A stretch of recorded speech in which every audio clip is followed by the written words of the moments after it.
بطول عذرا مریم فاطمہ عصمت بی بی فاطمہ الزہرا سلام اللہ علیہا بلند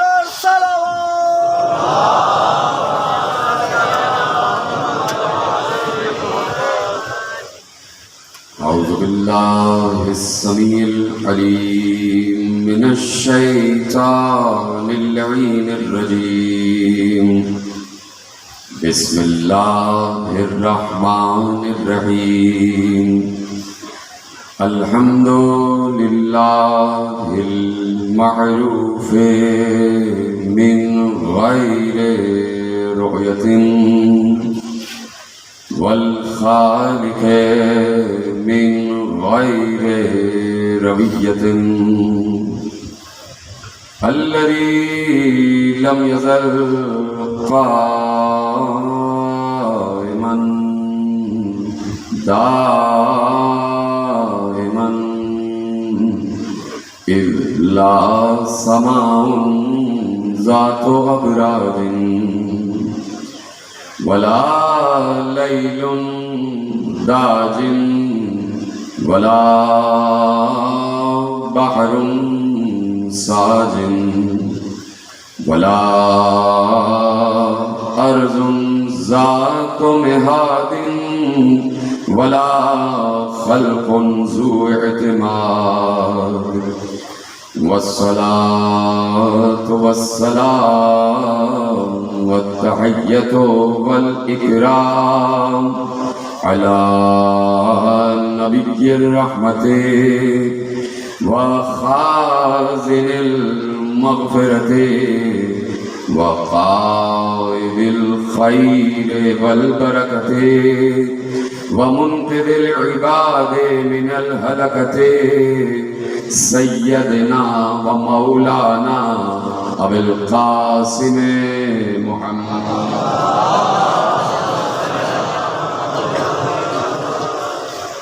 وأهل بيته الطيبين الطاهرين المعصومين المظلومين المنتخبين المنتجبين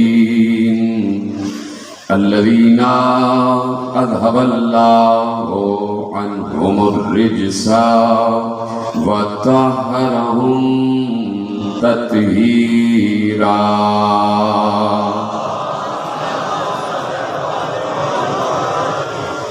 أما بعد فقد قال الله سبحانه وتعالى في محكم كتابه المجيد وفرقانه الحميد وقوله الحق بسم الله الرحمن الرحيم الذين ينفقون في السراء والضراء والكاظمين الغيظ والعافين عن الناس والله يحب المحسنين صلوات محمد وعلى محمد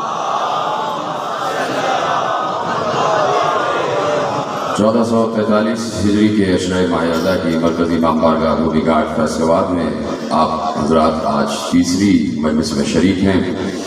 عنوان گفتگو مسلسل آپ کے پیش نگاہ ہے عظمت و اوصاف امام موسی کاظم علیہ السلام۔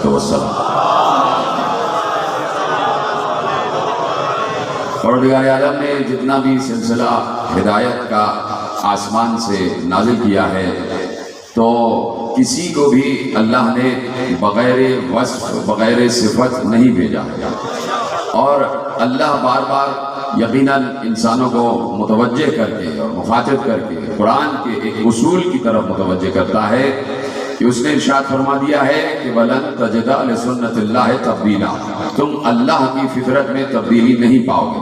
مشہور آیت ہے، اور اس آیت کو خصوصیت کے ساتھ صاحبان علم کو اور صاحبان شعور کو ہر وقت یاد رکھنا چاہیے۔ جب بھی فطرت خدا کی بات ہو، جب بھی آئین خدا کی بات ہو، جب بھی قانون فطرت کی بات ہو، تو یہ آیت ضرور یاد رہنی چاہیے کہ اللہ کے قانون میں تبدیلی نہیں ہوتی، اللہ کی فطرت میں تبدیلی نہیں ہوتی، سنت خدا بدلتی نہیں ہے، اس لیے کہ اس کے یہاں تغیر نہیں ہے۔ تغیر مخلوق میں ہوتا ہے، خالق میں نہیں ہوتا۔ مخلوق کا مزاج بدلا کرتا ہے، خالق کا مزاج نہیں بدلتا، اس لیے خالق کی ایک ہی فطرت ہے، اللہ اپنے اصول کو کبھی نہیں بدلتا۔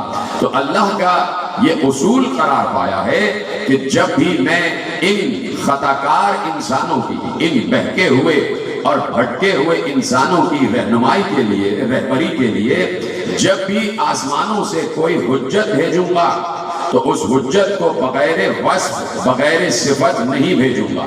حضرت آدم کو بھیجا تو خالی ہاتھ نہیں بھیجا، حضرت نوح کو بھیجا تو خالی ہاتھ نہیں بھیجا، حضرت ابراہیم کو بھیجا تو بغیر وصف نہیں بھیجا، حضرت موسیٰ کو بھیجا تو بغیر صفت نہیں بھیجا، حضرت عیسیٰ کو بھیجا تو بغیر اختیار نہیں بھیجا۔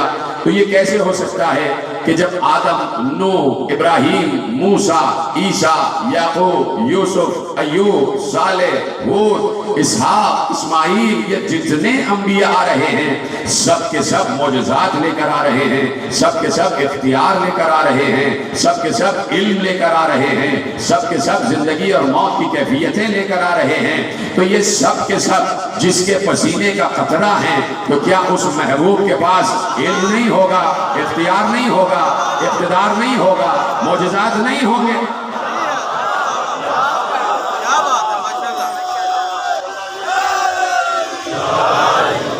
توجہ ہے آپ کی یقیناً۔ تو اب آخری منزل پر جو منزل محبوب ہے، جو منزل محبوب ہے، آخری منزل کہ جب اس نے خاتم النبیین کو بھیجا ہے تو کیا اس وقت اللہ کی فطرت بدل گئی؟ نہیں، یہ تو سوچنا بھی گناہ ہے۔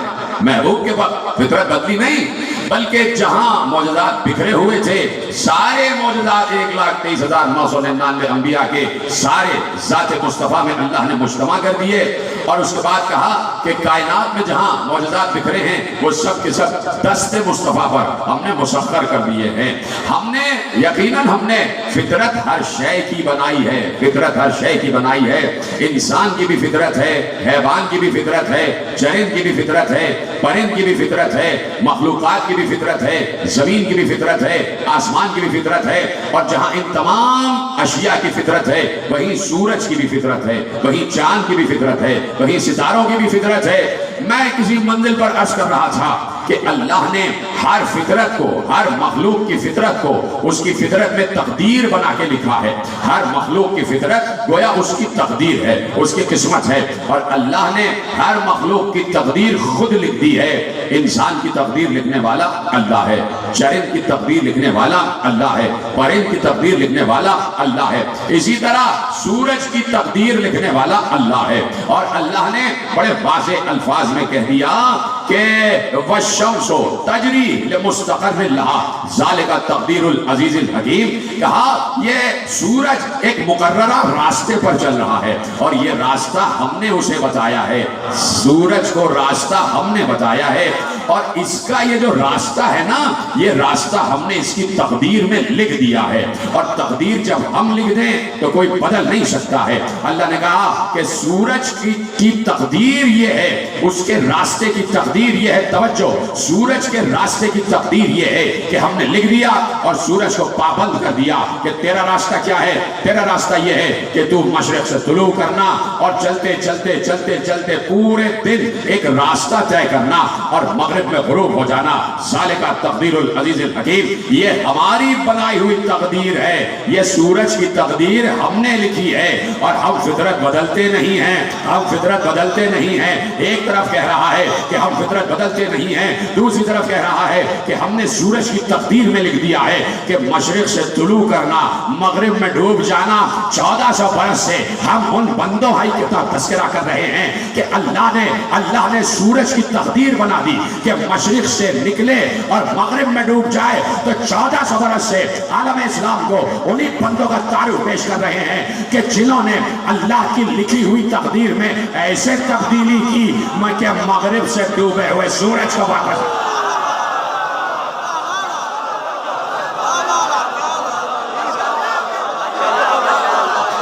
توجہ فرمائی آپ نے، انہی بندگان خدا کا تعارف پیش ہو رہا ہے۔ سلامت رہے، جیسے آپ نے سنا یہ آپ کا حق ہے۔ تو اب انہی بندگان خدا کا تعارف پیش ہو رہا ہے۔ کل میں نے عرض کیا کہ مصطفیٰ یقیناً ہمارے جیسے بشر ہیں، دکھائی دیتے ہیں، ہمارے جیسے دکھائی دیتے ہیں۔ کل کا جملہ یاد ہے نا؟ تو میں نے کیا کہا کہ چاند کو تو 2 ٹکڑے ہم نہیں کر سکتے، ڈوبے ہوئے سورج کو تو واپس پلٹا نہیں سکتے، ٹھیک ہے؟ تو اب ان بندگان خدا کا تعارف ہے کہ جہاں اللہ نے، دیکھو یہ بات یاد رہ جائے کہ کہیں عبد و معبود میں ٹکراؤ نہیں، یہ بات واضح کرنا بہت ضروری ہے اس منزل پر کہ کہیں عبد اور معبود میں ٹکراؤ نہیں ہے، کہیں خالق اور مخلوق میں ٹکراؤ نہیں ہے، کہیں یہ نہ سمجھ لینا کہ کوئی 2 قوتیں ہیں جو ٹکرا رہی ہیں آپس میں برابر کی، نہیں، اللہ اللہ ہے، مصطفیٰ مصطفیٰ ہے، وہ خلق کرنے والا ہے، یہ خلق ہونے والے ہیں۔ اگر کہیں انہوں نے سورج کی تقدیر کو بدلا ہے، سمجھو، اگر کہیں انہوں نے سورج کی وہ تقدیر کہ جو اس کے راستے کے لیے لکھ دی گئی اسے تبدیل کیا ہے اور ڈوبے ہوئے سورج کو واپس اس کے راستے پر پلٹایا ہے، تو اس وقت تک نہیں کیا ہے جب تک یہ قوت بھی انہیں اللہ نے دی نہیں۔ جدھر رہے سلامت رہے، یہ آپ ہی کا خاصہ تھا، جیسے توحید کے جملوں پہ آپ بولتے ہیں، یہ قوت، یہ اختیار بھی انہیں اللہ ہی نے دیا۔ تو جب اللہ تقدیر بدل دینے کا اختیار دے دے تو پھر میں اور آپ کون ہوتے ہیں اعتراض کرنے والے؟ سورج کی تقدیر یہ تھی کہ تجھے مشرق سے طلوع کرنا ہے، مغرب میں ڈوب جانا، لکھ دیا تھا اس کی تقدیر میں، تقدیر کوئی بدل نہیں سکتا، لیکن مصطفیٰ کو اذن دے دیا کہ تم بدل سکتے ہو۔ تو میرے ساتھ ہے نا، پیچھے آدمی تک مصطفیٰ کو اذن اور اختیار دے دیا کہ تم بدل سکتے ہو، تم ڈوبے ہوئے سورج کو واپس پلٹا سکتے ہو۔ یعنی کہیں نہ کہیں کچھ بندگان خدا ایسے ہیں کہ جنہیں ہر بندوں سے زیادہ استثناء حاصل ہے، مشکل جملہ تو نہیں کہا بھائی، جنہیں بندگان خدا میں اللہ نے استثناء بخشا ہے کہ ہم نے سورج کی تقدیر لکھ دی ہے، مشرق سے نکلے گا مغرب میں ڈوبے گا، مصطفیٰ ہم نے تمہیں اختیار دے دیا ہے تقدیر بدل دینا۔ تو مصطفیٰ نے تقدیر بدلی یا نہیں؟ پہلے بولو ہاں یا نہیں۔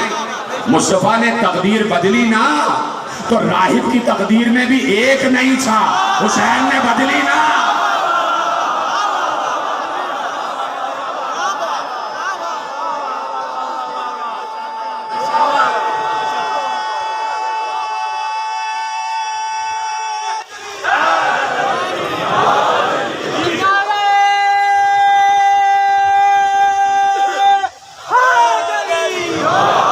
سلامت رہے آپ جیسے سن رہے ہیں۔ تو اب فطرت خدا نہیں بدلتی، لیکن جنہیں اللہ اذن دے دے، جنہیں اللہ اختیار دے دے، وہ یقیناً اللہ ہی کے اذن سے فطرت میں بھی تبدیلی کر دے، تقدیر ہی بدل دے، اذن ہے خدا کا۔ عالم اسلام اس بات کو بھول جاتا ہے کہ ہم بار بار کہتے ہیں کہ اصل چیز ہے اذن خدا، اصل چیز ہے اذن خدا، مرضی خدا، مرضی خدا کے بغیر پتا بھی ہل نہیں سکتا۔ بڑی آسانی سے سنا آپ نے، مرضی خدا کے بغیر پتا ہل نہیں سکتا۔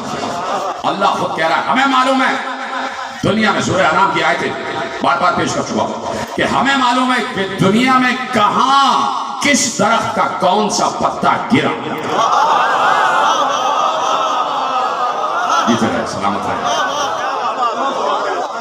ہمیں معلوم ہے کہاں پر کون سا پتا گرا۔ تو اس بات سے ہمیں انکار نہیں ہے کہ کائنات میں کوئی شے بھی، کوئی امر بھی، کوئی کام بھی اللہ کی مرضی کے بغیر نہیں ہو رہا، ہر کام اللہ کی مرضی سے ہو رہا، کہیں کوئی پتا نہیں ہلتا، اللہ کی مرضی سے ہلتا۔ دنیا میں کوئی وجود تخلیق کی منزل پر آتا ہے، اللہ کی مرضی سے آتا ہے۔ ماں کے شکم میں تصویر کشی ہوتی ہے، اللہ کی مرضی سے۔ اللہ کی مرضی ہوگی تو بیٹا بنے گا، اللہ کی مرضی ہوگی تو بیٹی بنے گی۔ بارش برسے گی اللہ کی مرضی سے، ہوا چلے گی اللہ کی مرضی سے، پروائی آئے گی اللہ کی مرضی سے، فصلیں اگیں گی اللہ کی مرضی سے، کھیت کھلیان لہلہاتے ہوئے سرسبز و شاداب ہوں گے اللہ کی مرضی سے، آندھی آئے گی اللہ کی مرضی سے، آندھی رکے گی اللہ کی مرضی سے، طوفان آئے گا اللہ کی مرضی سے، طوفان تھمے گا اللہ کی مرضی سے، آگ جلے گی اللہ کی مرضی سے، آگ بجھے گی اللہ کی مرضی سے، دریا قائم ہوگا اللہ کی مرضی سے، دریا میں شگاف ہوگا اللہ کی مرضی سے۔ زندہ کوئی ہوگا اللہ کی مرضی سے، زندہ مردہ ہوگا اللہ کی مرضی سے، ہر کام اللہ کی مرضی سے ہوگا، کوئی کام بھی اللہ کی مرضی کے بغیر نہیں ہوتا۔ گنواتا چلا جاؤں، وقت کا وقت صرف ہوتا چلا جائے گا اور فہرست اللہ کی مرضی کی فہرست ختم نہیں ہوگی۔ اب تمام اشیاء جو اللہ کی مرضی سے حرکت کر رہی ہیں سب کو اپنے ذہن میں لے کے آ جاؤ، یہاں تک کہ اس وقت میں سوچ نہیں رہا اپنی مرضی سے، اللہ کی مرضی سے سوچ رہا ہوں، اللہ کی مرضی سے بول رہا ہوں۔ تم ہاتھ اٹھا رہے ہو اللہ کی مرضی سے، تم بول رہے ہو اللہ کی مرضی سے، میں سانسیں لے رہا ہوں اللہ کی مرضی سے، تم سانسیں لے رہے ہو اللہ کی مرضی سے، ملا چل رہا ہے اللہ کی مرضی سے، کہیں کوئی بیٹھا ہوا ہے اللہ کی مرضی سے۔ ہر کام 1400 برس نہیں، ازل سے ابد تک ہر کام اللہ کی مرضی سے ہو رہا ہے۔ تو کم از کم 1400 برس سے جو ہم یہ کہہ رہے ہیں کہ اس شخص کو تو دیکھو، اس ہستی کو تو دیکھو، اس ذات کو تو دیکھو جس نے ایک شب سو کے اللہ کی مرضیاں خریدی۔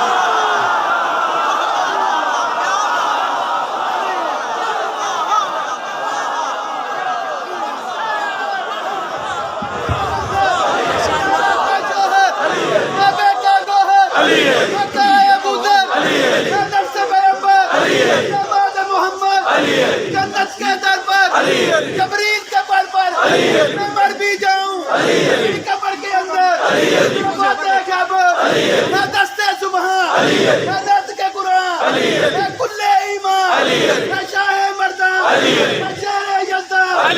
تم فرش پہ دیکھو، تم فرش پہ دیکھو، ممبر پر دیکھو، بستر پر دیکھو، تم علم میں دیکھو، تم رزم میں دیکھو، قبر کو اکھاڑا قرآن کو بچاڑا، اسلام سنوارا، نبیوں نے پکارا، عمر کا سہارا، چڑیوں کی چہک میں، پھولوں کی مہک میں، چینی کی لچک میں، بجلی کی کڑک میں، یا تیری امامت یا تیری خلافت، کعبے میں ولادت، مسجد میں شہادت، رکوع میں سخاوت، میرا ایک وسیلہ، میرا ایک وظیفہ، وہ شام پکارو، وہ سر پہ ملیں گے، پھر جام چلیں گے، بھر بھر کے پئیں گے، مومن خوش ہوں گے، اغیار جلیں گے، پھر وہ بھی جلیں گے، جل جل کے مریں گے، وہ ہم سے کہیں گے تھوڑی سی دے دو، ہم اس کو کہیں گے کہ اس کو ملے گی،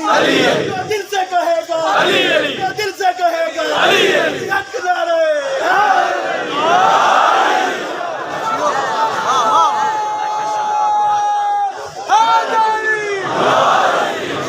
بالکل درود پڑھیں بابا سے بلند ہوں۔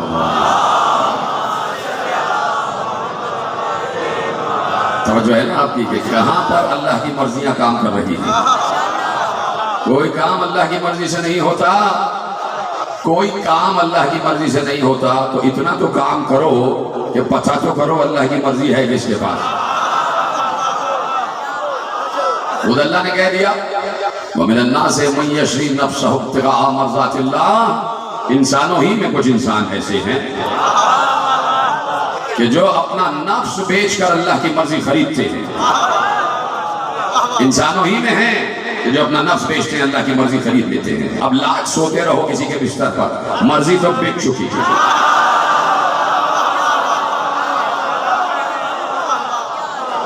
نفس بک چکا، مرضی خریدی جا چکی۔ تو اب کچھ بندگان خدا ہیں کہ جنہیں اللہ نے استثناء عطا کیا ہے، ایکسپشن عطا کیا ہے، اختصاص عطا کیا ہے۔ اس لیے کہ اگر اختصاص عطا نہ کیا ہوتا تو سارے کے سارے نبی ہوتے، یہاں بھی ہم سب نبی بنے بیٹھے ہوتے۔ سب نبی نہیں ہیں، 1 ارب 50 کروڑ مسلمان، سب کے سب نبی نہیں ہیں۔ اربوں خربوں کی آبادی میں 1,24,000 ہیں کہ جو نبی بنے۔ اس کا مطلب ہے خربوں کی آبادی میں صرف 1,24,000 کو اس قابل جانا گیا کہ اللہ ان سے بات کرے گا، اور انہیں استثناء دیا گیا، انہیں اختصاص دیا گیا، انہیں استفائیت کی منزل پر بلند کیا گیا۔ تو کسی کو بھی جسے استثناء دیا، کسی کو بھی خالی ہاتھ نہیں بھیجا۔ آدم کو علم دے کر بھیجا، نوح کو نگاہ دے کر بھیجا، کشتی نجات دے کر بھیجا، ابراہیم کو ملکوت کا اختیار دے دیا۔ آگ گلزار ہو گئی ابراہیم کے لیے، لاؤ کسی کے لیے آگ گلزار کر کے تو دکھاؤ۔ ابراہیم کے لیے ہوئی، اور ابراہیم کے لیے آگ اس لیے گلزار ہوئی کہ ان من شیعتہ لابراہیم،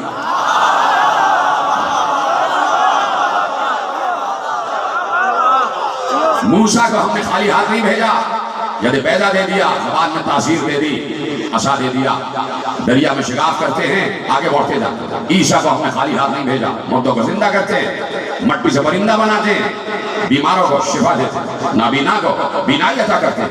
ہم نے مصطفیٰ کے پاس سارے معجزات یکجا کر دیے۔ ہماری فطرت بدلتی نہیں ہے۔ ایک گیا، اس نے آنے والے کا اعلان کیا، اور یہ تو دور ہو گزرا کہ 1,23,999 گئے تو ایک کا اعلان کرتے ہوئے گئے، آنے والا، وہ آنے والا۔ آدم نے کہا آنے والا، نوح نے کہا وہ آنے والا، ابراہیم نے کہا وہی آنے والا ہے، موسیٰ نے بھی کہا وہ آنے والا، عیسیٰ نے بھی کہا وہ آنے والا۔ اور جب سب نے کہا کہ وہ آنے والا ہے، تو جب آنے والا آ گیا تو سب کے اختیارات مجتمع کر کے اپنی ذات میں لے کر آیا۔ جہاں پر بھی آنے والے نے آ کے بتایا کہ اللہ کی فطرت بدلی نہیں، میں بھی سارے اختیارات لے کر آیا۔ میں چاہتا ہوں تو اس ستارے کو زمین پر بلا لیتا ہوں، میں درخت کو حکم دیتا ہوں، درخت اڑتا ہوا آتا، میں جانور سے کہتا ہوں بول تو وہ بولتا، میں ڈوبے ہوئے سورج کو واپس پلٹاتا ہوں، میں مردے کو زندہ، زندہ کو مردہ کرتا ہوں۔ اور میں جب شب ہجرت باہر نکلتا ہوں تو میں سب کو دیکھتا ہوں، کوئی مجھے نہیں دیکھتا۔ معجزات، سلامت رہے، یہ سب معجزات ہیں کہ نبی شب ہجرت نکلے تو ایک بار اللہ نے کہہ دیا کہ ہم نے ان کے آگے بھی دیوار کھڑی کر دی اور ان کے سامنے بھی دیوار کھڑی کر دی۔ وَأَغْشَيْنَاهُمْ فَهُمْ لَا يُبْصِرُونَ۔ اس کے بعد وہ دیکھ نہیں پا رہے تھے۔ وَجَعَلْنَا مِن بَيْنِ أَيْدِيهِمْ سَدًّا وَمِن خَلْفِهِمْ سَدًّا، بار بار آئے تھے، یقیناً آپ چپ ہو جاتے ہیں تو آیت پڑھنی پڑی مجھے کہ ہم نے ان کے آگے بھی اور ان کے پیچھے بھی دیوار کھڑی کر دی۔ اب وہ دیکھ نہیں پا رہے تھے۔ کون نہیں دیکھ پا رہا؟ کافر، جو انسان سے وہ نبی کو نہیں دیکھ پا رہے، نبی سب کو دیکھ پا رہا تھا۔ تو اللہ کے نمائندے کا یہ معجزہ ہوتا، چاہے تو چند لمحوں کے لیے غیبت میں چلا جائے،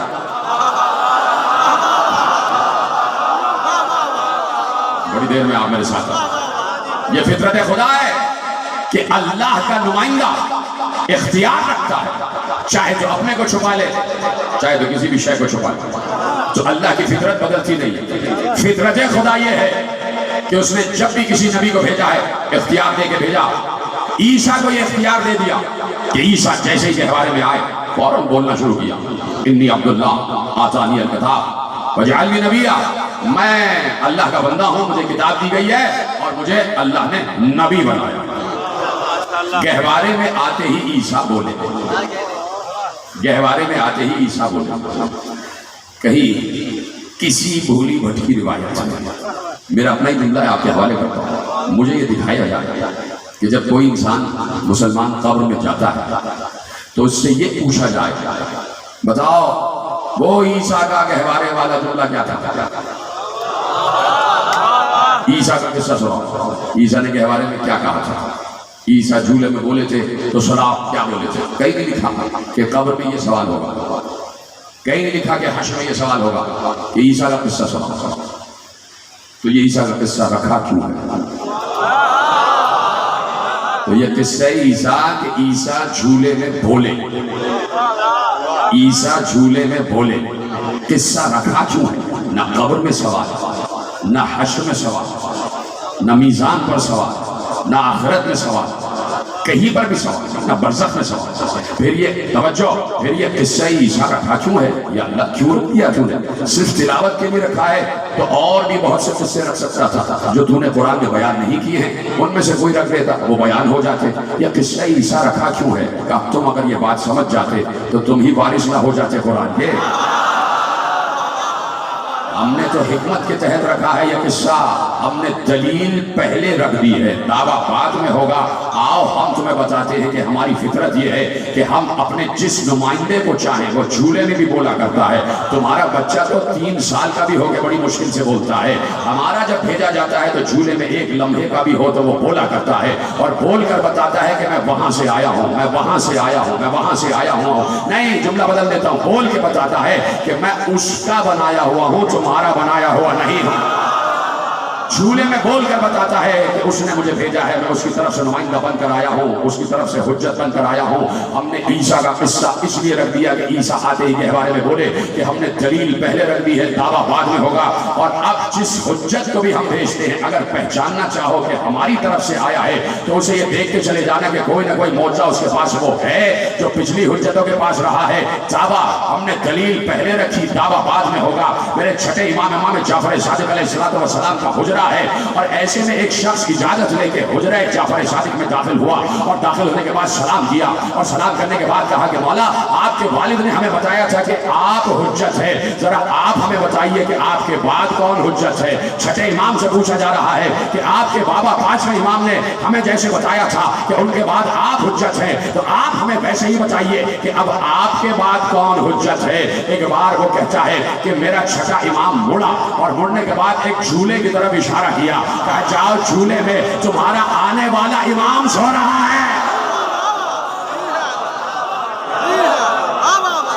اتنے سلامت رہے آپ، جیسے آپ نے سنا چھٹے حجت گہواری کی طرف رخ کر کے کہا دیکھو گہوارے میں کون ہے، گہوارے میں کون ہے؟ کوئی بھی ہو سکتا تھا، کوئی بھی ہو سکتا تھا، کوئی سا بھی بیٹا ہو سکتا تھا، عبداللہ بھی ہو سکتے تھے، اسماعیل بھی ہو سکتے تھے، موسیٰ کاظم بھی ہو سکتے تھے۔ کہ جاؤ گہوارے میں جاؤ۔ اب اسے پتا نہیں ہے کہ گہوارے میں جو ہے کیا وہی ہے؟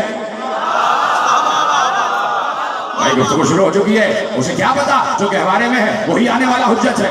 تو اب حجت خود بتائے گا کہ میں حجت ہوں۔ کہاں بیٹھے ہیں پیچھے والے حضرات، آگے والے حضرات سب میرے ساتھ ہیں۔ امام نے کہا آگے آنے والی حجت سے اگر ملنا جاؤ گہوارے کے قریب جاؤ۔ سائل کہتا ہے کہ میں آگے بڑھا، میں نے دیکھا کہ امام کا بیٹا موسیٰ کاظم علیہ السلام ابھی چند لمحے ہوئے ہیں اس دنیا میں آئے ہوئے، اور وہ گہوارے میں تشریف فرما ہے، گہوارہ جھول رہا ہے، پالنا ہل رہا ہے۔ میں جیسے ہی آگے بڑھا تو امام صادق نے کہا اپنے آنے والے امام کو سلام تو کرو۔ یا پیچھے والے حضرات میرے ساتھ ہیں یا نہیں؟ سب کے ہاتھ اٹھنے چاہیے، اس لیے کہ نصرت موسیٰ کاظم کا مرحلہ ہے کہ اپنے آگے آنے والے امام کو، آگے آنے والے امام کو سلام کرو۔ سائل کہتا ہے میں آگے بڑھا، اور آگے بڑھنے کے بعد سلام کیا، السلام علیکم، آپ پر سلام ہو، آپ پر سلام ہو۔ اسے پتہ ہی نہیں کہ حجت کو استثناء حاصل ہوتا ہے، اور اللہ نے عیسیٰ کا قصہ دلیل میں رکھا ہی اس لیے تھا کہ دلیل پہلے آ جائے اور دعویٰ بعد میں ہو جائے، تاکہ تمہیں دلیل مل جائے اور دلیل قرآن سے ملے۔ کہتا ہے آگے بڑھا، اور میں نے اپنے آگے آنے والی حجت موسیٰ کاظم کو جو ابھی گہوارے میں لیٹے ہوئے ہیں سلام دیا، آپ پر سلام ہو۔ یہ کہہ کے میں چپ ہو گیا، چپ ہو کے مڑا، گہوارے سے آواز آئی تجھ پر بھی ہمارا سلام۔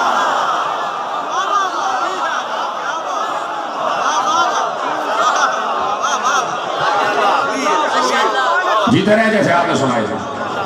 موضوع تو مولا کا ہے نا، جانتے ہیں نا موضوع کیا؟ عظمت و اوصاف امام موسیٰ کاظم علیہ السلام۔ آواز آئی تجھ پر سلام ہو، رک جاؤ، آگے مت بڑھنا۔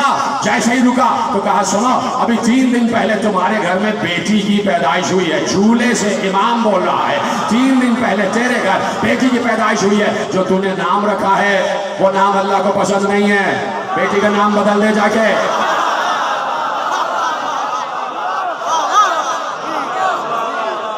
صلوات پڑھیں محمد و آل محمد۔ میری طرف دیکھتے رہے، میری طرف دیکھتے رہے، توجہ ہے آپ کی؟ شروع ہو رہی ہے کہانی، شروع ہو رہا ہے قصہ، زندگانی موسیٰ کاظم شروع ہو رہی ہے۔ دنیا میں آیا ہے تو فخر عیسیٰ بن کر آیا ہے، دنیا میں آیا ہے تو فخر عیسیٰ بن کر آیا ہے۔ میرا دل کہتا ہے کہ چاہتے تو جھولے میں یہ بھی کہہ دیتے انی عبداللہ، میں اللہ کا بندہ ہوں، اللہ نے مجھے معجزات دیے ہیں اور مجھے امام بنایا ہے، وجعلنی اماما، مجھے امام بنایا۔ چاہتے تو یہ بولتے، لیکن بول کے بتایا کہ فخر عیسیٰ ہے، اور بول کے یہ بھی بتایا کہ اب یقین آ گیا، جملہ ضائع نہیں ہونا چاہیے۔ گہوارے میں موسیٰ کاظم علیہ السلام نے بول کے یہ بتایا، اب یقین آ گیا کہ اللہ کی فطرت بدلتی نہیں ہے۔ جس نے سمجھا اس کو میرا سلام۔ اب یقین آ گیا کہ فطرت خدا بدلتی نہیں ہے۔ فطرت خدا یہ ہے کہ جب بھی اس کی طرف سے کوئی حجت آتی ہے تو بغیر معجزات باہرات نہیں آتی، بغیر اختیار و اقتدار نہیں آتی۔ بچپن ہے، ابھی جھولے میں ہے، اور گفتگو ہو رہی ہے، بتا رہے کہ کل میرا بابا کعبے میں تھا تو بول رہا تھا. تو یہ نہ سمجھنا کہ جو وہ بول رہے تھے وہ کعبے کا معجزہ تھا. ختم کر دوں کیا بات؟ یہ نہ سمجھنا کہ اگر وہ بول رہے تھے تو کعبے کی برکت اور کعبے کے معجزے کی وجہ سے بول رہے تھے. ہم جہاں ہوں بولتے تھے. ہم کعبے میں ہوں تو بولیں گے. ہم اپنے گھر میں ہوں تو گھر ہی کعبہ ہو جاتا. گھر ہی کعبہ ہو جاتا. بچپن شروع ہو رہا, زندگی شروع ہو رہی ہے. ابھی دنیا میں حجت خدا ہے اور آتے ہی تعارف کرایا کہ میں ہوں اگلی حجت, میں ہوں اللہ کا ہونے والا نمائندہ, میں ہوں حجت خدا. اور پھر پوری دنیا نے دیکھا کہ صرف ایک بڑا بیگا چاہتا تھا کہ جب آپ ان حالات کا مطالعہ کریں گے جو تاریخ اور تحقیق کے طالبان علم, ان سے گزارش ہے کہ کم از کم ان ادوار کا مطالعہ کریں کہ جن ادوار میں بعد کربلا 11ویں امام تک ہر امام نے زندگی گزاری. سخت ترین پابندیاں, سخت ترین پابندیاں, سخت ترین پابندیاں. کوئی مل نہیں سکتا آل محمد سے. اتنا سخت پہرا لگا ہوا, اتنے یعنی چاروں طرف جس گلی میں آل محمد کا گھر ہے, گلی کے ہر نکڑ پر جاسوس معین ہوئے اور وقت وقت کی پل پل کی رپورٹ جاتی تھی. کون آ کے ملا, کس نے گفتگو کی, کون کتنی زکات اور خمس لے کر آیا, یہ ایک ایک چیز وہاں پر پہنچائی جاتی ہے. اور بات یہ ہے کہ بڑے بڑے سلطان, بڑے بڑے بادشاہ, بڑے بڑے حاکم جن کے پاس پوری مملکت کا اختیار تھا, وہ ایک گلی میں رہنے والے سے ڈر رہے تھے. وہ گلی کے ایک بوسیدہ مکان میں, کچے سے مکان میں رہنے والے سے خوفزدہ تھا. قصر شاہی لرز رہا تھا کچی اینٹوں کے مکان سے. جبہ شاہی شکستہ ہو رہا تھا پیوند لگے امامے سے کہ یہ ہے وہ. تو اصل بات یہ تھی کہ کہیں اختیار ان کے پاس نہ چلا جاتا. تو یہ کش فہمی, کش فکری تھی بادشاہوں کی, حاکموں کی, خلیفاؤں کی, جابر سلطانوں کی کہ اختیار ان کے پاس نہ چلا جاتا. اس کو یہ پتہ ہی نہیں کہ اختیار ہے ہی ان کے پاس, اختیار ہے ہی ان کے پاس. اور ان کو جو اختیار ملا ہے وہ اللہ کی طرف سے ملا. چپ ہو گیا, ان کو جو اختیار ملا ہے اللہ کی طرف سے ملا ہے. دیکھیے قرآن میں آیتوں پر آیتیں اللہ نے دلیل کے طور پر رکھ دی ہے, دلیل کے طور پر. ابھی میں نے آپ کے سامنے ایک آیت پڑھی اور مجھے حیات امام کاظم سے ایک واقعہ یاد آیا, آپ کے حوالے کرتا ہوں. وَجَعَلْنَا مِن بَيْنِ أَيْدِيهِمْ سَدًّا وَمِن خَلْفِهِمْ سَدًّا فَأَغْشَيْنَاهُمْ فَهُمْ لَا يُبْصِرُونَ. ان کے آگے بھی دیوار, ان کے پیچھے بھی دیوار, ان کی آنکھوں پہ پردہ پڑ گیا, بس وہ کچھ دیکھ نہیں پا رہے تھے. توجہ ہے, سننا چاہتے ہیں, میرے ساتھ ہیں, جیسے بول رہے تھے ویسے بولتے رہیے گا تاکہ میری حوصلہ افزائی ہوتی رہے, مجھے قوت ملتی رہے. جب آپ بولتے ہیں تو مجھ میں قوت آتی ہے, جب آپ چپ ہو جاتے ہیں میری قوت ختم ہو جاتی ہے. لوگ چپ ہو گئے.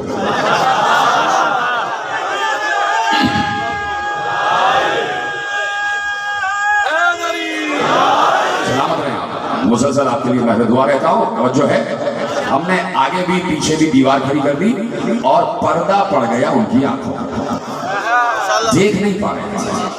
کس کا معجزہ تھا؟ نبی کا معجزہ, رسول کا معجزہ. کس نے عطا کیا؟ اللہ نے. کیوں عطا کیا؟ اس لیے کہ نمائندہ, اس لیے کہ حجت, اس لیے کہ اس کا بھیجا ہوا. جب حجت ہو, نمائندہ ہو, اس کا بھیجا ہوا ہو تو اللہ اختیار بھی دے دیتا, ہر شے پر اختیار دے دیتا. سب نبی کو, نبی سب کو دیکھ پا رہے تھے, نبی کو کوئی نہیں دیکھ پا رہا تھا. اور نبی سامنے سے چلتے چلے گئے اور پہنچ گئے جہاں پہنچنا تھا. لکھا یہ ہے کہ زندان ہے, قید خانہ, وہاں پر 2 باپ بیٹے بھی قید تھے. ہارون کا قید خانہ, 2 باپ بیٹے بھی قید تھے. کہا کہ اتنی مشکل سے ہماری زندگی گزر رہی تھی کہ فاقے ہوتے تھے, کبھی کھانا آ گیا تو کبھی پانی کے 2 قطرے آ گئے تو آ گئے. کہ ایسے میں ایک قیدی آیا. فضائل پڑھ رہا ہوں, فضائل دیکھو کیسے فضائل پڑھ رہا ہوں. ایسے میں ایک قیدی لایا گیا اور جب وہ قیدی آیا تو ہم نے جیسے ہی وہ آیا ہم نے اسے سوائے عبادت کے کچھ اور کرتے ہوئے نہیں دیکھا. وہ سجدے میں ہے, رکوع میں ہے, قیام میں ہے, تسبیح پڑھ رہا ہے, طویل سجدے کر رہا ہے. ایک بار جیسے ہی اس نے پہلی نماز ختم کی, ہم نے پوچھا کون؟ خاموشی, قاضر. موسیٰ کہ جیسے ہی نماز ختم ہوئی اللہ نے معجزے سے اس قید خانے میں پانی کا چشمہ جاری کیا. ایسے سنیں گے تو ختم کر دیتا ہوں بات. اسی کی طرف تو اشارہ کرنا ہے, اسی لیے تو موضوع رکھا ہے کہ گستاخوں کو بتایا جائے کہ یہ اپنے دور کا محمد ہے. جب اس طرح کے نقطے دو تو سب بولتے, جب موزہ پڑھ رہا ہوں تو سب چھپ رہتے.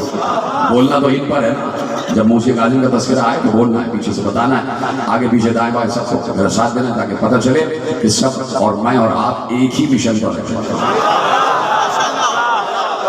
ایک ہی کا انجام دے رہے ہیں, ایک ہی کا انجام دے رہے ہیں. کہا پروردگار نے جیسے ہی وہ نماز سے فارغ ہوئے, ہم نے دیکھا تازہ پانی کا چشمہ جاری ہو گیا, اور ایک درخت دیکھتے دیکھتے دیکھتے ایک درخت چشمے زدن میں زمین سے بوٹا بنا, بوٹے سے پودا بنا, پودے سے درخت بنا, درخت سے شاخیں نکلی اور پورے زندان پر سایہ دار درخت بن کے چھا گیا. زندان پر سایہ دار درخت بن کے چھا گیا. نیچے پانی بھی آ رہا تھا, تازہ تازہ پانی, اور سایہ بھی آ رہا تھا. اس قیدی کے برکت اور صدقے سے ہم نے جی بھر کے پانی بھی پیا, پیتے رہے ایسے ہی سوچنا ہے. ہم نے پیٹ بھر کے کھانا بھی کھایا اور درخت کے سائے میں عبادتیں بھی شروع کر دی. لیکن کمال یہ تھا, اب ہے آپ کا امتحان. وہ دونوں باپ بیٹا قیدی کہتے ہیں کمال یہ تھا, پانی بہ رہا تھا, درخت اگا ہوا تھا. جب بھی ہارون کا کوئی سپاہی قید خانے میں آتا, نہ اسے پانی نظر آتا تھا نہ درخت نظر آتا تھا.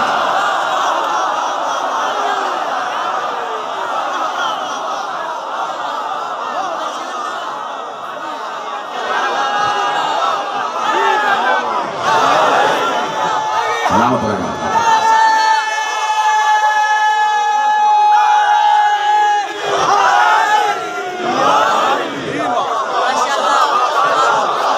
خدا آپ کا سلامت ہے.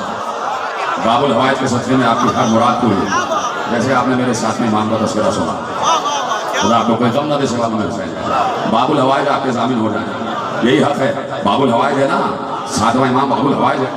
تو جو حاجتوں کا دروازہ ہے تم اپنی طرف سے بولتے بولتے دل میں جو بھی تمنا ہو ان کے حوالے کرتے رہنا اور بتاتے رہنا کہ ہم آپ کی نصرت کے لیے یہاں بیٹھے ہوئے ہیں, ہم آپ کی نصرت کے لیے بیٹھے ہوئے ہیں. تو اب صرف ایک جس نے بھی دیکھا ہے, چشم بشر نے جس امام کو بھی دیکھا ہے, جس وقت دیکھا, ہر وقت تسبیح خدا میں مشغول, تسبیح خدا میں مشغول, نماز پڑھ رہے, روزہ رکھ رہے, دنیا کو بتا رہے ہیں کہ اصل چیز ہے عبادت خدا, اصل چیز ہے عبادت خدا. اور گہوارے میں بھی بتایا کہ ہم اللہ کے عابد ہیں, ہم اللہ کے عبد ہیں, اللہ کے سجدہ گزار ہیں, اللہ ہمارا معبود ہے, وہ ہمارا الہ ہے, وہی اس سب کا خلق کرنے والا ہے. گہوارے میں بھی بتا رہے ہیں. اور جب کوئی امام ہو یا نبی ہو, دنیا کے لیے اللہ کہہ رہا ہے کہ وَمَا الْحَيَاةُ الدُّنْيَا إِلَّا لَعِبٌ وَلَهْوٌ. سورہ نام میں ارشاد فرمائے, پریشان تو نہیں ہو گیا؟ کہا کہ یہ دنیا کی زندگی کیا ہے, کیا ہے دنیا کی زندگی سوائے کھیل اور تماشے. تو جب عام دنیا کے بندوں سے یہ کہا ہے کہ خبردار ہر وقت لہو و لعب نہ کرنا, کھیل تماشوں سے دور رہنا, اس لیے کہ دنیا بھی حیات سوائے کھیل تماشے کے کچھ اور نہیں ہے. تو جب بندگان خدا عام بندوں سے کہہ رہا ہے کہ تم کھیل تماشے سے دور رہنا, تو اس کے اپنے نمائندے کے لیے تو اور واجب ہو جاتا ہے کہ دنیا کے کھیل تماشوں سے دور رہے, نہ کھیلے. اور حجت خدا کی پہچان بھی یہ ہوتی ہے کہ وہ لہو و لعب سے دور رہتا ہے, اس کی ایک پہچان یہ بھی ہوتی ہے. کسی نے میرے امام موسیٰ کاظم علیہ السلام سے زور سے صلوات پڑھے امام کی ذات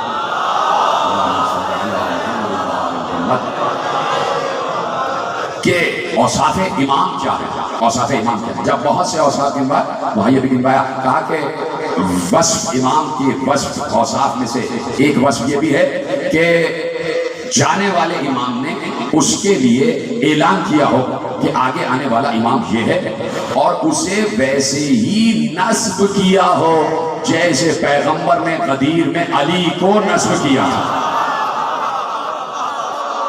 نصب کیا.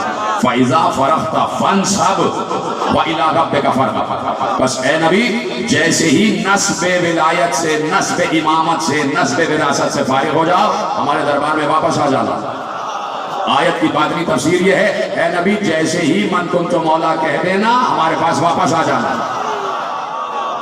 تعبیر یہ ہے۔ تو اب کہا کہ ایک تو یہ ہے کہ امام، جانے والے امام نے کہا ہو کہ آنے والا یہ ہے، اسے علم کی طرح نصب کیا۔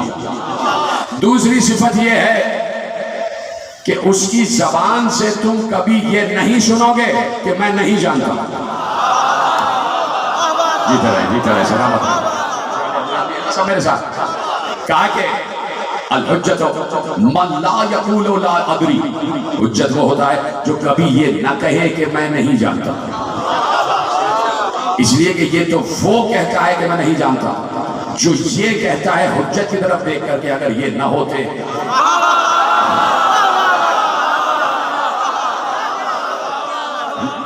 یہ تو عام انسان کہتا ہے کہ بھائی اگر یہ نہ ہوتے تو ہم ہلاک ہو جاتے تھے۔ تو انہوں نے تو 70 مرتبہ امت کو اشارہ کر کے بتایا یہ ہیں حجت۔ جو سمجھ گیا نہیں سمجھا اس کو میرا سلام۔ انہوں نے 70 مرتبہ علی کی طرف اشارہ کر کے بتایا یہ ہے حجت خدا، اس لیے کہ میں نہیں جانتا یہ جانتے ہیں۔ کیا دوسری صفت یہ ہے کہ وہ یہ نہ کہے کہ میں نہیں جانتا، جو سوال کیا جائے وہ جواب دیتا۔ میرے ساتھ میں امام نے یہی پہ جملہ ختم نہیں کیا کہ حجت وہ ہوتا ہے کہ اس سے جو سوال کیا جائے وہ جواب دے، اور کہا اگر سامنے بیٹھنے والا سوال نہ بھی کرے تو اسے معلوم ہو کہ دل میں کیا ہے، اسے معلوم ہو کہ دل میں کیا ہے، اور اس سے پہلے کہ وہ سوال کرے یہاں سے جواب آ جائے۔ کہا کہ تیسری صفت یہ ہے کہ جس کا ابھی ابھی تجھے اظہار بھی ہو جائے گا، وہ صفت یہ ہے کہ حجت خدا وہ ہوتا ہے جو دنیا میں بسنے والے نہ صرف ہر انسان کی بلکہ ہر جانور کی بھی زبان جانتا ہوں۔ جیتے رہے ہیں، میں نے کہا نا ایسے ہی سننا ہے جس طرح آپ سن رہے ہیں، نہ صرف یہ کہ ہر انسان کی بلکہ ہر مخلوق کی زبان جانتا ہوں۔ اور امام نے بات کرتے کرتے کہا اس کی دلیل تجھے ابھی مل بھی جائے گی، اس کی دلیل تجھے ابھی مل بھی جائے گی۔ پھر کہا کہ حجت وہ ہوتا ہے جو کھیل تماشوں سے دور رہتا، دنیا کو طلاق دے چکا ہوتا، دنیا کے لہو و لعب سے دور ہوتا۔ ابھی یہ بات ہو رہی تھی کہ خراسان کا ایک آدمی آیا، 7ویں امام کی خدمت میں آیا، حج کر کے آیا تو مدینے آیا، مختلف گوشے پیش کرتا، مختلف عہد تھے، اس لیے کہ پھر جب زندان کی باتیں کروں گا تو وہ مسائل کا گوشہ آ جاتا ہے اور وہ کیفیت بدل جاتی ہے، تو آپ کو بغیر بتائے ہوئے صرف اشارے کروں گا کہ کہاں کا واقعہ ہے۔ حج کر کے مدینے آیا امام کی زیارت کے لیے تاکہ حج قبول ہو جائے، یہ سلامت رہے تاکہ حج قبول ہو جائے۔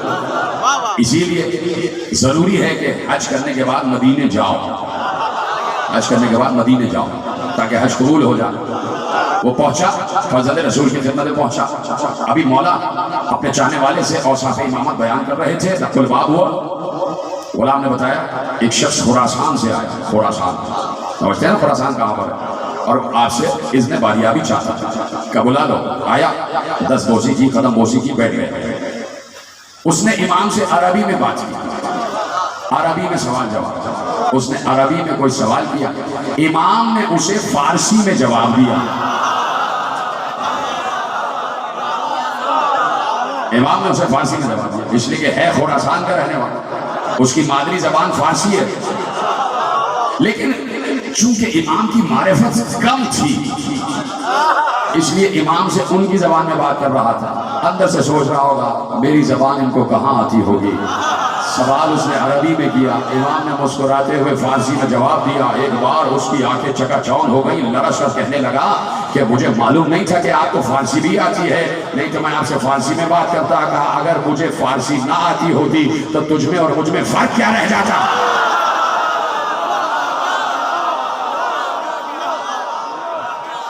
اگر ہمیں دنیا کی ہر زبان نہ آئے تو پھر عام انسانوں میں اور ہمیں فرق کیا رہ جاتا؟ تو جو ہے کہیں جانا تو نہیں نا آپ کو، میرے ساتھ ہے، کیا پھر ہم میں اور عام انسانوں میں فرق کیا رہ جاتا؟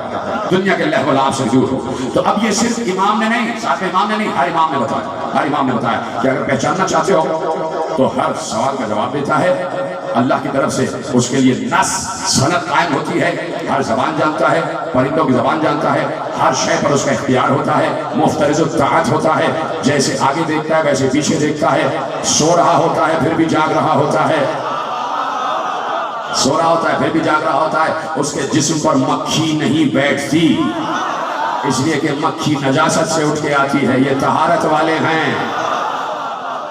توجہ ہے. اوصاف امامت بیان کیے، ہر امام نے بیان کیے.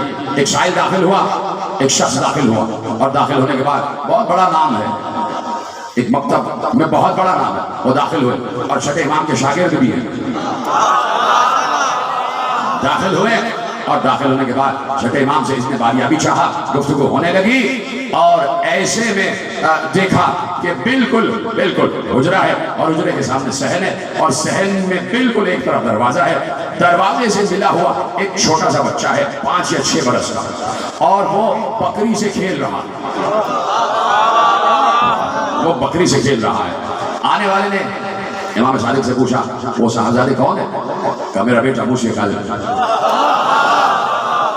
جو بول رہے ہیں ان کو میں سلام کر رہا ہوں، بول دیا. کہا میرا بیٹا موسی خالد. کہا کہ آپ کے مطابق یہی آپ کے بعد حجت ہے؟ کہا ہاں. کہا کہ آپ تو کہتے ہیں کہ حجت بچپن ہی میں حجت ہوتا. النبی نبیا لو کان صبیا، الامام اماما لو کان غلاما. نبی چاہے بچہ ہی کیوں نہ ہو، کہ ہمارے ہی میں کیوں نہ ہو، نبی ہوتا، اور امام چاہے بچہ ہی کیوں نہ ہو، امام ہوتا. کہ آپ کا یہ قول ہے، نبی کا یہ قول ہے. تو یہ صاحبزادے تو کھیل رہے ہیں، اور آپ کہتے ہیں کہ حجت خدا کبھی کھیلتا نہیں، کھیل تماشوں میں نہیں. صاحبزادے تو بکری سے کھیل رہے ہیں. مسکرا کے کہنے لگے صاحبزادے تو شہزادے تو بکری سے کھیل رہے ہیں. امام صادق نے کہا ذرا قریب جا دیکھو کیا کر رہے ہیں، دیکھو کیا کر رہے ہیں. وہ اٹھے قریب گئے تو حیران رہ گئے کہ میرا 7واں امام جو 5 برس کا ہے بکری کا کان پکڑ کے کہہ رہا ہے سجدہ کرنا اسے جو تیرا خالق ہے.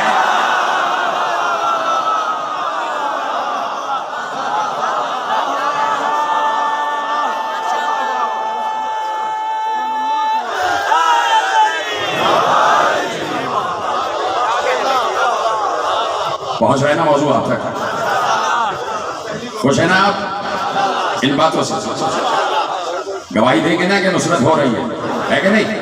پہنچ رہے نا جملے؟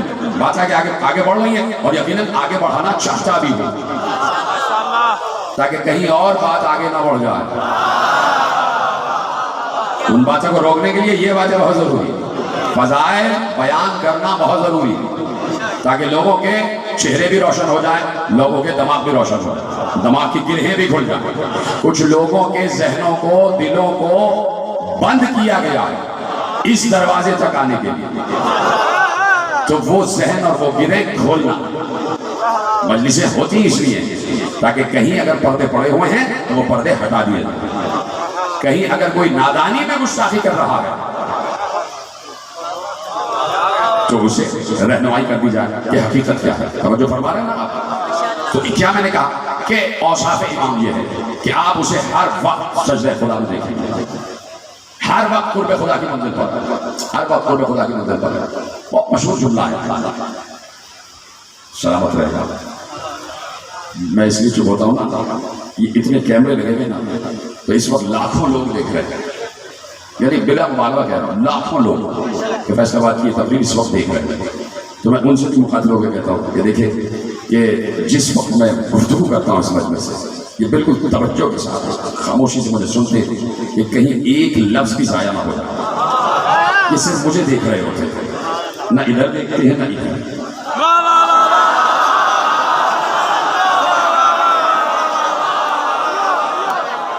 معلوم ہے نہیں کہ اگر ادھر ادھر دیکھا تو کوئی بات ضائع نہ ہو جائے، کوئی جملہ محق نہ ہو جائے. تو سلامت رہے آپ، خدا آپ کو نظر بد سے اور حسد سے محفوظ رکھے. تو ہر وقت عبادت خدا، اور یہ نہیں کہ عبادت کو عادت سمجھ کے کرنا. معرفت کے ساتھ خدا کی عبادت ہوتی ہے، معرفت کے ساتھ خدا کی عبادت ہوتی ہے. مثلا بہت مشہور جملہ ہے، اہل تسنن علماء نے بھی لکھا، اہل تشیع علماء نے بھی لکھا. کیا لکھا ہے؟ میں پہلا جملہ کہوں گا، آپ تک لفظ پہنچ جائیں گے کہ کسی نے پیغمبر سے پوچھا کہ یا رسول اللہ، اکثر ہم نماز میں کھڑے ہوتے ہیں تو جو آپ کہتے ہیں کہ خضوع اور خشوع کے ساتھ نماز پڑھو، تو خضوع اور خشوع قائم نہیں رہتا. یا رسول اللہ کیا کرتا؟ دنیا بھر کی باتیں نماز کے وقت ذہن میں آ جاتی ہیں. کوئی چیز کہیں رکھ کے بھول گئے، نماز کے وقت ہی ذہن میں آ جاتی ہے، اچھا وہاں رکھی ہوئی. کہیں ہمیں جنگ پر جانا ہے تو نماز کے وقت ہی جنگ کی پلاننگ کر لیتے ہیں. یا رسول اللہ، خضوع اور خشوع قائم نہیں ہوگا، کیا کریں؟ سنی شیعہ دونوں میں روایت مشترک ہے. پیغمبر نے کہا جس وقت مصلی عبادت پر آ جاؤ، ہم تمہیں بتاتے ہیں خضوع و خشوع کیسے قائم ہوتا ہے. جس وقت مصلی عبادت پر آ جاؤ، جس وقت مصلی عبادت پر آ جاؤ تو تم یہ تصور کرو کہ تم اللہ کو دیکھ رہے ہو.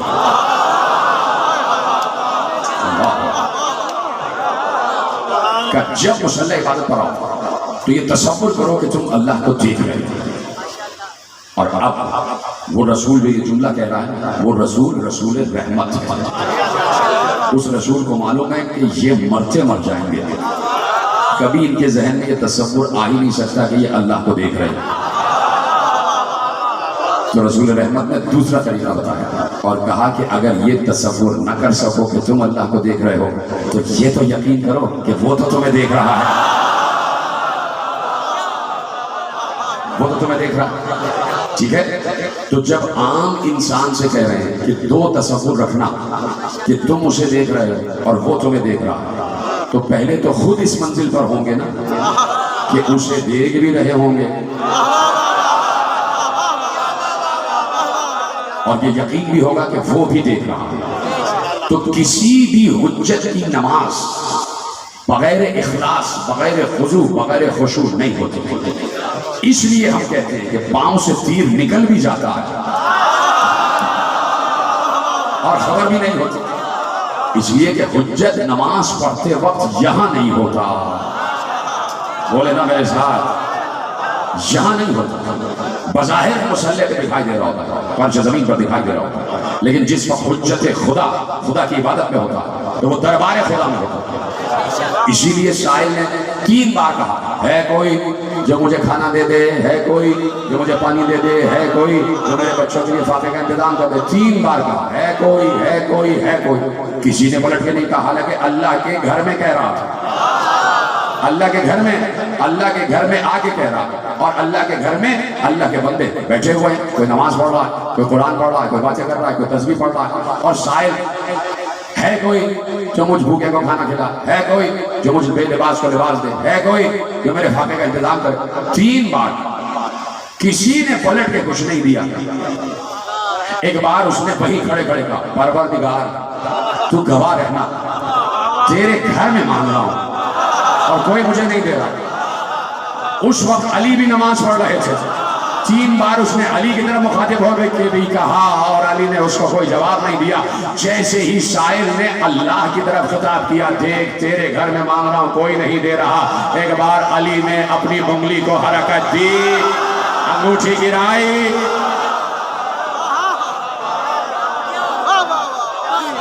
تو اب بتانے والے نے بتایا کہ علی نے 3 بار اس لیے جواب نہیں دیا کہ سائل یہاں پر بات کر رہا تھا اور علی نماز کے وقت یہاں ہوتے نہیں. جب وہاں بات پہنچی ہے جہاں علی تھے،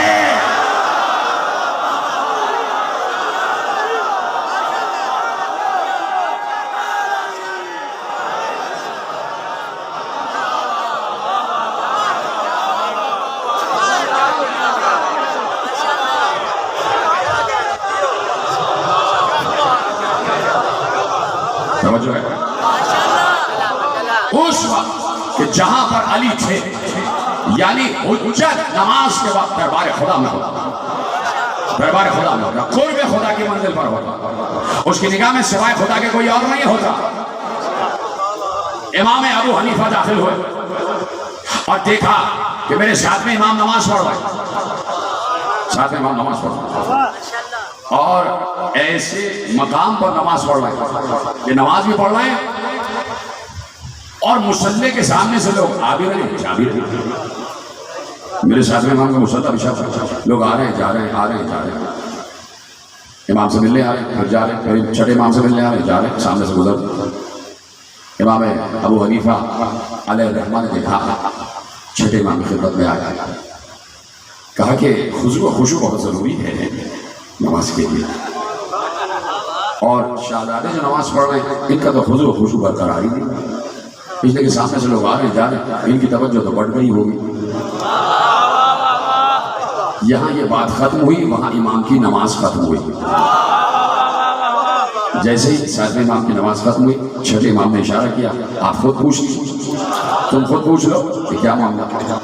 امام ابو حنیفہ نے ساتویں امام سے کھڑے ہو کر کہا، آپ کا تو خضوع و خشوع برقرار ہی نہیں، سامنے سے لوگ گزر رہے تھے، آ رہے تھے، جا رہے تھے، کہا آپ کیسے کہہ سکتے ہیں کہ خضوع و خشوع برقرار نہیں رہا؟ بات یہ ہے کہ میرے اور اللہ کے درمیان اس وقت سوائے میرے اور اس کے کوئی نہیں ہوتا،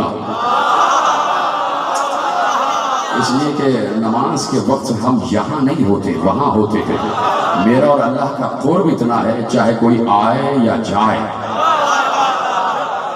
ہمارا قرب خدا ختم نہیں ہوتا، اس لیے کہ ہماری توجہ مسلسل پروردگار کی طرف رہتی ہے۔ جب ہم اس کی نماز پڑھتے ہیں تو اس کے ہی ہو جاتے ہیں، اس کے ہی ہو جاتے ہیں۔ جب ہم اس کی عبادت کرتے ہیں تو ہماری نگاہ میں سوائے اس کے کوئی اور نہیں ہوتا۔ پھر اس کے بعد چاہے ہمارا گھر جل ہی کیوں نہ رہا، اس کے بعد چاہے ہمارا بیٹا کنویں ہی میں کیوں نہ گر گیا، لیکن ہمارا خضوع اور ہمارا خشوع ختم نہیں ہوتا، اس لیے کہ ہمارا ایک ایک لمحہ ان صلاتی و نسکی و محیای و مماتی للہ، ہماری نماز، ہماری عبادت، ہماری پوری حیات عالمین کے پروردگار کے لیے۔ تو ہر امام ہر دور میں اپنی پوری زندگی وقف کیے ہوئے ہوتا ہے اللہ کی راہ میں، یعنی اس کا چلنا پھرنا اٹھنا بیٹھنا سب پروردگار کی راہ میں ہوتا ہے۔ پھر پرواہ نہیں ہوتی کہ گردن ایک ضرب سے کٹے یا 13 ضربوں سے کٹ جائے، پروردگار نگاہ میں ہوتا ہے، نگاہ میں پروردگار ہوتا ہے۔ حسین کی نگاہ میں پروردگار ہے، صرف اللہ ہے، نانا کا دین ہے اور نانا کی امت ہے، اس لیے بھی حسین کو سلام کیا کرو اور حسین کا غم منایا کرو، کہ حسین کا غم اور حسین کی قربانی قیامت میں مسلمانوں ہی کا نہیں، پوری انسانیت کا سہارا، پوری انسانیت کا سہارا۔ حسین حجت خدا ہے نا، ہو جائے امام نہیں۔ میں تو یہاں تم سے ایک روایت پیش کرتا ہوں، حسین تو بہت بڑا ہے، رسول اللہ نے علی سے کہا، میدان محشر کا منظر بیان کر رہے تھے، جب بیان کر چکے تو علی سے کہا، ابو الحسن ذرا میری بیٹی زہرا سے پوچھئے کہ میدان محشر میں امت کی شفاعت کے لیے ان کے پاس کیا ہے، میدان محشر میں امت کی شفاعت کے لیے کیا ہے۔ روایت دو طریقے سے، ایک ایسے جیسے میں بیان کر رہا ہوں، اور ایک دوسرے طریقے سے کہ جب میدان محشر ہوگا، روایت خود رسول اللہ نے بیان کی کہ جب میدان محشر ہوگا سارے انسان حساب و کتاب کے لیے کھڑے ہوئے ہوں گے، ایسے میں علی سے کہوں گا، اے علی اپنی زوجہ اور میری بیٹی فاطمہ سے پوچھے کہ زہرا کے پاس امت کی شفاعت کے لیے کیا ہے۔ علی جائیں گے زہرا کے پاس، زہرا جواب دیں گی، ابو الحسن میرے بابا سے میری جانب سے کہیے گا امت کی شفاعت کے لیے تو میرے بیٹے عباس کے 2 کٹے ہوئے بازو ہی کا، اجرکم اللہ، اجرکم اللہ، یہ سامان شفاعت ہو رہا۔ اے امت محمد، اے مسلمانوں، اے کلمہ گوئے، مجلس کی مخالفت نہ کیا کرو، یہ سامان شفاعت ہے، یہ سامان شفاعت ہے۔ کسی کو یقین نہیں ہے کہ عبادتیں قبول ہو بھی رہی ہیں یا نہیں ہو رہی، صرف ایک یہ ذکر حسین ہے کہ جو خلوص کے ساتھ انجام دیا جاتا ہے۔ میں گارنٹی سے کہہ رہا ہوں، میں دعوے سے کہہ رہا ہوں، اس وقت جتنے افراد یہاں بیٹھے ہیں بشمول میری ماں بہنوں کے، ان کے ذہن میں سوائے حسین کے کوئی اور نہیں۔ یہ ہے خضوع اور خشوع، اس کو کہتے ہیں ارتکاز عبادت، اس لیے کہ حسین پورا گھر لے کر چلے، پورا گھر لے کر چلے، اور جو گھر چھوڑتا ہے اس عالم میں کہ بچے بھی ساتھ ہوں اور گھر کی خواتین بھی ساتھ ہوں، تو وہ تلوار سے جنگ کرنے کے لیے نہیں نکلتا، پھر وہ میدان جنگ میں جانے کے لیے نہیں نکلتا، حسین میدان جنگ میں جانے کے لیے نہیں نکلے تھے، حسین میدان مباہلہ میں جانے کے لیے نکلے تھے. ساتھ میں بچے بھی تھے، ساتھ میں عورتیں بھی تھیں، اور کہا آ جاؤ جہاں مباہلہ کرنا ہو. حسین مباہلے کے لیے حاضر ہے. لیکن سامنے والے اتنے جھوٹے تھے کہ انہوں نے حسین سے مباہلہ تو نہ کیا، مجادلہ کیا. جنگ ہو گئی. حسین بچوں کو لے کر نکلے. کل بھی میں نے عرض کیا کہ بڑی قربانیاں ہیں زوجہ مسلم کی، بڑی قربانیاں. قافلہ پہنچا ہے. جیسے ہی 13 محرم کو ابن زیاد کے دربار میں لٹا ہوا قافلہ، کچھ بیوی جن کے سروں پر چادریں نہیں تھیں، ان کے آگے آگے ایک بیمار قیدی تھا جس کی گردن جھکی ہوئی تھی، پاؤں میں نالین بھی نہیں تھی. راستے میں پتھر چبھ رہے تھے، کانٹے چبھ رہے تھے، اور پاؤں میں آبلے پڑ چکے تھے. پاؤں سے زخم بہ رہا تھا، زخم سے خون بہ رہا تھا. ہاتھوں میں ہتھکڑیاں، پاؤں میں بیڑیاں، گلے میں وہ توق جس میں کانٹے نکلے ہوئے تھے، اور وہ کانٹے گردن تک چبھے ہوئے تھے. قیدی گردن جھکائے ہوئے دربار ابن زیاد میں داخل ہوا. ابن زیاد نے پوچھا یہ کون پہ آگے آگے؟ کہا یہ حسین کا بیٹا علی ہے، یہ حسین کا بیٹا علی ہے. کہا کہ تم حسین کے بیٹے علی ہو، علی ابن حسین ہو. مجھے یقین نہیں آتا کہ تم مسلم کے بھتیجے ہو، اس لیے کہ اب سے 1 مہینے پہلے مسلم اسی دربار میں ایسے ہی قید کر کے لائے گئے تھے. لیکن عالم یہ تھا کہ مسلم کی گردن اٹھی ہوئی تھی، سینہ چوڑا تھا، اور مسلم ایک ایک کو چھڑکتے ہوئے دربار میں آ رہے تھے. مسلم کسی کے قابو میں نہیں آ رہے تھے، مسلم سب کو چھڑکتے ہوئے آ رہے تھے.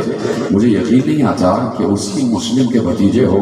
اب اس بیمار 24 برس کے قیدی نے گردن اٹھائی اور روتے ہوئے کہا کہ تو نے انصاف نہیں کیا.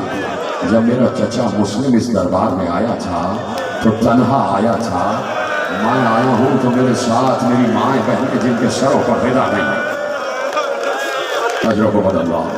مولا انہیں کوئی غم نہ دینا سبق میرے سے. اے میرے امام وقت آپ یہاں تشریف فرما ہے، آپ دیکھ رہے ہیں کیسے یہ چاہنے والے رو رہے ہیں. مولا انہوں نے مسلم کو ذبح ہوتے ہوئے دیکھا نہیں ہے، لیکن یہ ایسے گریا کر رہے ہیں جیسے ان کے گھر کا بندہ. اے میرے وقت کے امام، ان کی جو بھی تمنا ہو آگے سے پیچھے تک مولا ان کی جو بھی تمنا ہو قبول کیجیے گا.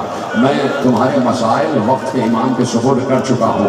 اب تمہارا کام صرف یہ ہے کہ امام زمانہ کو پرسہ دیتے رہنا، ہائے حسین کہتے رہنا، ہائے حسین کہتے رہنا. ختم ہو رہی ہے بات، آہستہ آہستہ آگے بڑھ رہا ہوں. حسین منزل زوالہ پر تھے، خیام لگے ہوئے تھے. حسین ایک کرسی پر تشریف فرما تھے. باتیں ہو رہی تھی، منصوبہ ہو رہا تھا کہ کس طرح کربلا کو سر کرنا ہے اور کیسے ہمیں مشیت الہی کو پر کرنا ہے. کہ ایسے میں اچانک حسین کھڑے ہوئے اور کھڑے ہو کے کوفے کی طرف رخ کر کہا وعلیک السلام یا اخی مسلم.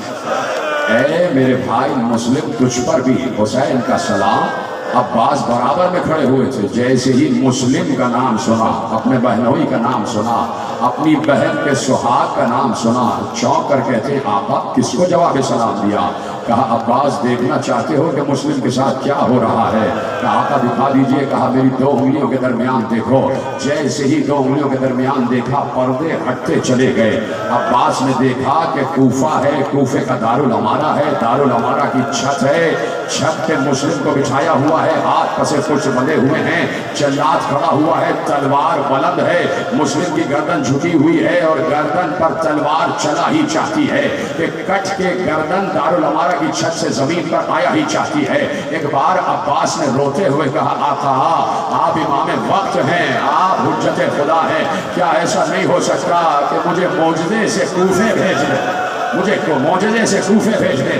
حسین نے روتے ہوئے کہا عباس کیا برداشت نہیں کر پا رہے؟ کیا مسلم کی شہادت برداشت نہیں کر پا رہے؟ عباس کیا مسلم کو بچانا چاہتے ہو؟ کیا جنگ کرنا چاہتے ہو؟ کہا آقا آپ کی اجازت کے بغیر کچھ نہیں ہو سکتا. کہا کیوں جانا چاہتے ہو؟ کہا جانا صرف اس لیے چاہتا ہوں کہ مسلم بہت بلند چھت پر ہیں، جب گردن کٹ کے گرے گی تو زمین پر گرے گی. میں چاہتا ہوں کہ مسلم کی گردن کو اپنے ہاتھوں میں لے لوں. ایک بار حسین نے کہا عباس تم چھت کی طرف دیکھ رہے ہو، ذرا زمین کو دیکھو، جیسے ہی زمین پر دیکھا فاطمہ زہرا ہاتھ پھیلائے ہوئے، آجا میرے لال مسلم، اجرکم اللہ، اجرکم اللہ۔ یہی حق ہے گریہ کرنے کا۔ آخری جملے پڑھنے جا رہا ہوں۔ میری ماں پہلے سے کھڑی ہوئی ہے، فاطمہ زہرا کو پرسا دو، آئے زہرا کہو، آئے حسین کہو۔ میری مائیں بہنیں پردے میں بیٹھی ہیں، ادب سے بیٹھنا۔ کہیں شاید جنت البقیع والی بی بی آئی بیٹھی ہو، کہیں شاید شام والی بی بی آئی بیٹھی ہو، پرسا لینے کے لیے زہرا آ چکی ہے۔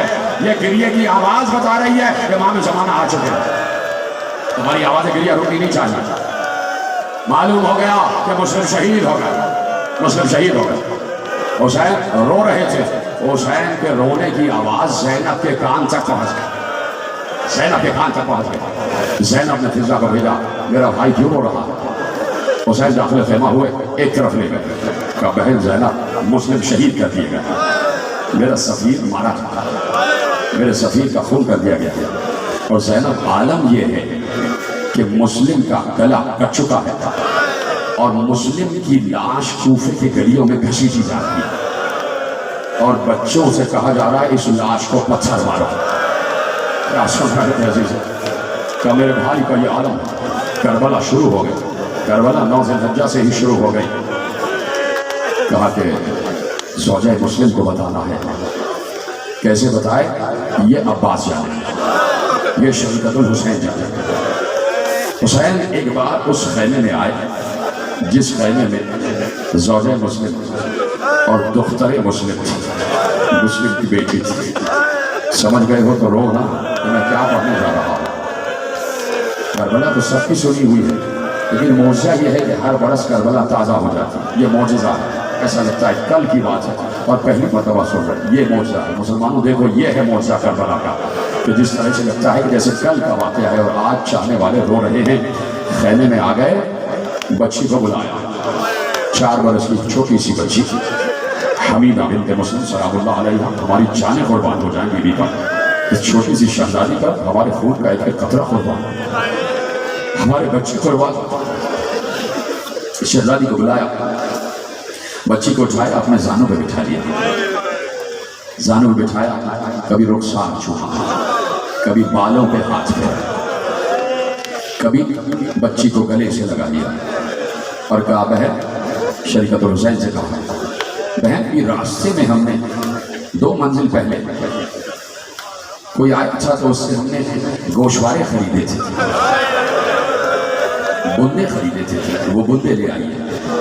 شریکت الحسین وہ گوشوارے وہ بندے لے کے آئی، وہ صندوق کھولا گیا، اس میں سے حسین نے بندے نکالے، جناب حمیدہ کے کانوں میں بندے پہنا دیے۔ ختم ہو گئی بات ہی ختم ہو گئی۔ سامنے سکینہ یہ منظر دیکھ رہی تھی، سکینہ یہ منظر دیکھ رہی تھی۔ بنی ہاشم کے گھرانے کی دونوں بچیاں ہیں، جناب حمیدہ زانو حسین پر بیٹھی ہوئی ہیں، حسین رخسار چوم رہے ہیں، بال، اور اس کے بعد کبھی ہاتھ چومتے ہیں، کانوں میں گوشوارے بھی پہنا دیے۔ جب جناب مسلم کی بیٹی نے بار بار یہ دیکھا کہ میرے آقا حسین، میرے چچا حسین مجھے پیار کر رہے ہیں، میرے کانوں میں گوشوارے پہنا رہے ہیں، تو بچی نے ایک بار ایسے دیکھا، بیٹھی نا زانوں پہ، ایسے دیکھ کر کہا چچا آج تو آپ ہمیں ایسے پیار کر رہے ہیں جیسے یتیم بچوں کو پیار کرتے ہیں۔